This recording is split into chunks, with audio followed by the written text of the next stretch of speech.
नरक चतुर्दशीच्या दिवसाला दिवाळीचं पहिलं पाणी असे म्हणतात.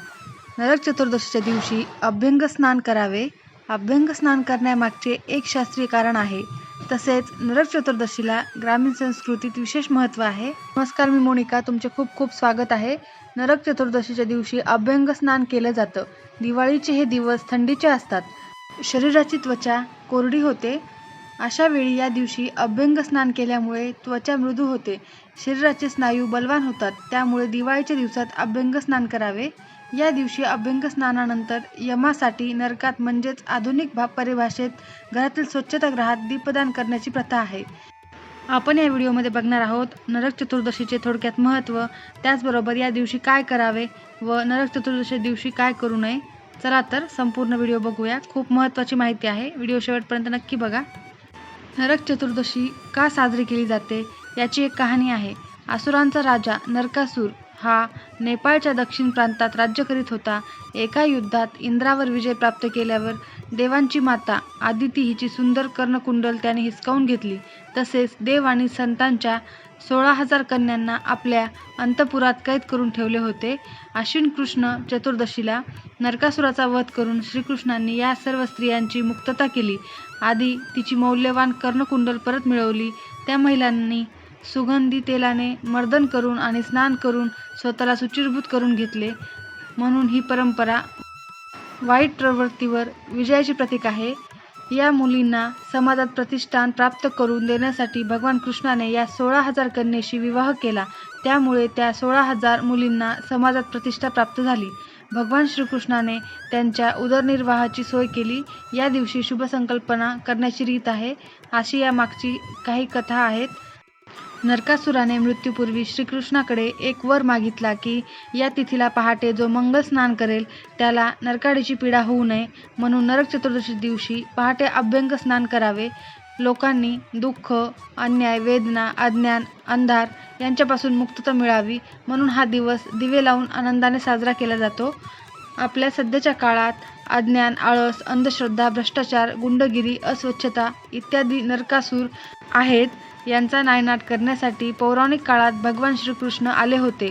मात्र आता आपल्यालाच श्रीकृष्ण बनवून वाईट यांचा नाश करायचा आहे. यंदाच्या नरक चतुर्दशीला असं ठरवून त्यांचा वापर रोजच्या जीवनात करून तर खऱ्या अर्थाने दिवाळी साजरी केल्याचा आनंद मिळेल. नरक चतुर्दशीच्या दिवशी काय करावे हे आपण बघूयात. तर नरक चतुर्दशीच्या दिवशी सूर्योदयापूर्वी आंघोळ स्नान करावे. यमाच्या नावाने दिवा लावावा, कारण यमाची पूजा केल्याने अकाली मृत्यूची भीती नाहीशी होते. संपूर्ण शरीराला तेलाने मालिश करून नंतर आंघोळ करावी. असे म्हणतात की चतुर्दशीला तेलात लक्ष्मीचा वास असतो, त्यामुळे देवीचा आशीर्वाद मिळतो. या दिवशी श्रीकृष्णाची पूजा करणे देखील शुभ मानले जाते. या दिवशी घराच्या वेगवेगळ्या भागात 14 दिवे लावले जातात. या दिवशी काय करू नये हे आपण बघूयात. मृत्यूची देवता यमाची पूजा केली जाते, त्यामुळे कोणत्याही जीवाला इजा करू नये. या दिवशी घरात दक्षिणेकडील भाग अस्वच्छ ठेवू नये. या दिवशी तेल दान करणे हे देखील निषिद्ध आहे, कारण देवी लक्ष्मीला क्रोधित करते. त्याचबरोबर मांसाहार करणे टाळावे. या दिवशी उशिरा झोपू नये, कारण देवी लक्ष्मी नाराज होते आणि घरात गरिबीला आमंत्रण देते. सकाळी लवकर उठावे, उशिरा उठू नये. चतुर्दशीच्या दिवशी पूजेचा मुहूर्त पंचांगानुसार 30 ऑक्टोबर 2024 रोजी वार बुधवारी दुपारी 1:15 सुरू होईल ते दुसऱ्या दिवशी 31 ऑक्टोबर पर्यंत दुपारी 3:52 असेल.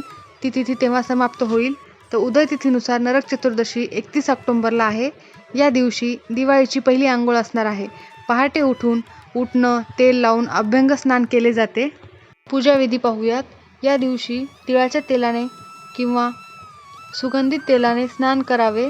घर स्वच्छ करावे. भगवान श्रीकृष्ण, यमदेवता आणि हनुमानजीची पूजा करावी.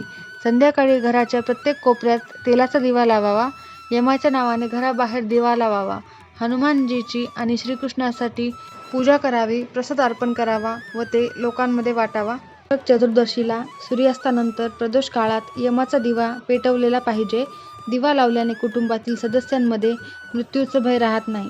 तसंच प्रार्थना केली जाते की यमदेव, नरकाचे दरवाजे बंद करा, आमचे आरोग्य चांगलं ठेवा. या दिवशी यमराजाची पूजा केली जाते आणि घराघरात दिवे लावले जातात. दिवा कधी लावावा ते पाहूया. ज्योतिषशास्त्राच्या माहितीनुसार नरक चतुर्दशीच्या दिवशी संध्याकाळी किंवा रात्री यमाचा दिवा लावला पाहिजे. यावर्षी 30 ऑक्टोबरला सायंकाळी 5:30 पासून 7 वाजेपर्यंत यमाचा दिवा लावण्याची योग्य वेळ आहे. यमाचा दिवा लावण्याचे नियम: यमाचा दिवा पेटवण्यासाठी एक चौमुखी दिवा असणं आवश्यक आहे. यामध्ये चारही दिशेला असलेल्या वाती पेटवा. यानंतर दिव्यात तेल टाका. या दिव्याला पेटवल्यानंतर संपूर्ण घरात तो दिवा फिरवा. घराच्या मुख्य प्रवेशद्वाराजवळ हा दिवा दक्षिण दिशेला ठेवावा. शास्त्रात यमदीपदान नरक चतुर्दशीच्या दिवशी संध्याकाळी केले जाते. उदयतिथीनुसार जरी नरक चतुर्दशी 31 ऑक्टोबर रोजी असली तरी यमदीपदान 30 ऑक्टोबरच्या संध्याकाळी करणे अत्यंत फलदायी मानले जाईल. 30 ऑक्टोबर रोजी संध्याकाळी 5:30 पासून ते संध्याकाळी 7:02 पर्यंत करावे. या दिवशी घराच्या मुख्य प्रवेशद्वाराबाहेर कणकेचा चौमुखी दिवा लावून दक्षिणेकडे तोंड करून यमदेवताचे संपूर्ण कुटुंबियाच्या दीर्घायुष्यासाठी प्रार्थना केली जाते. तसेच यमदेवांचा मंत्र म्हटला जातो. अभ्यंग स्नानाचा मुहूर्त काय आहे तर उदयतिथीनुसार दिवाळीची पहिली अंघोळ करण्याचा शुभ मुहूर्त 31 ऑक्टोबर रोजी पहाटे 5:43 पासून ते 6:52 पर्यंत असेल. नंतर दक्षिण दिशेला तोंड करा आणि यमराजाचे स्मरण करत हा मंत्र बोला. मंत्रानंतर जलांजलीही द्या. याला यमतर्पण असे देखील म्हणतात.